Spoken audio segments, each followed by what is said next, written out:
I thought I'd ask him a little more about his conversations with the taxi driver. Let's have a look.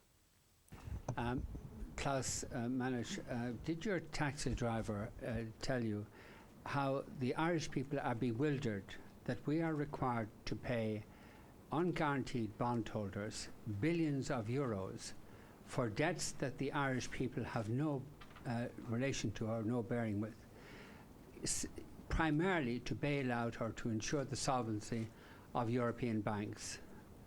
And if your taxi driver asked you that question, or if the taxi driver had asked you that question, what would have been your response? That's my first question. Well, can we take it? We take a couple together. Can you ask the second question? Well, my second question is a completely different issue, and I may have a follow-through if Mr. Masters doesn't answer the question in a way that would illuminate the taxi driver's understanding of all this. I would have a follow-through question. Right. Can I ask you then to pass the mic, and we'll come back to you for the second question? Yeah, well, if you don't mind, that's a way of breaking up the exchange, and I would prefer if it went this way. We have a tradition in Irish journalism that we pursue issues, and that when somebody doesn't ask a question, we follow through on it. And I hope that tradition will be respected on this occasion. So could you answer the question? Yeah. Mr. Vincent, I have answered a very similar question of you. I think it was 2 reviews ago. You addressed the question. You addressed the questions previously. I addressed the question. Yes. I answered it.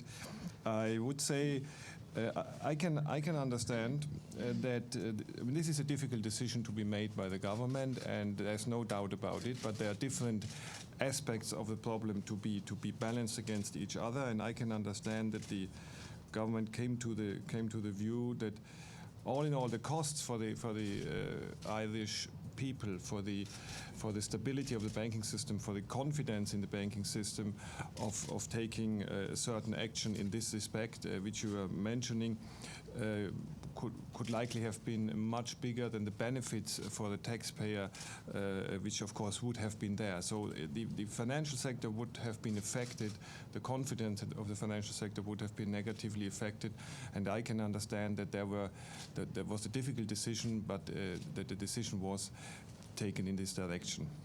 Yeah, that doesn't address the issue. We are required to pay in respect of a defunct bank. There's no bearing on the welfare of the Irish people at all. We're required to pay in respect of this defunct bank billions on unguaranteed bonds in order to ensure the health of European banks. Now, what would you explain? How would you explain that situation to the taxi driver that you talked about earlier?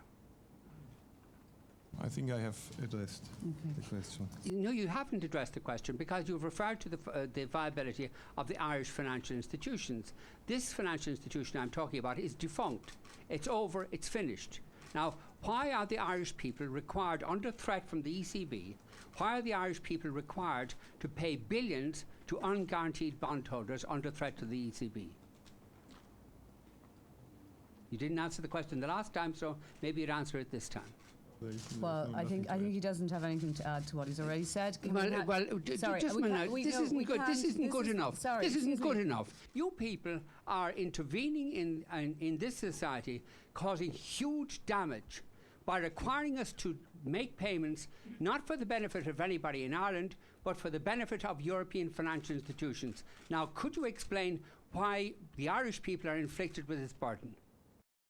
Well, I think I have addressed the question. You've nothing to say. There's no answer. Is that right? Is that it? No answer? I have given an answer. He's given an answer. You have given an answer that doesn't address the question. That's your view. That is my view, and I think it would be the view of the taxi driver and the view of our viewers tonight. Right.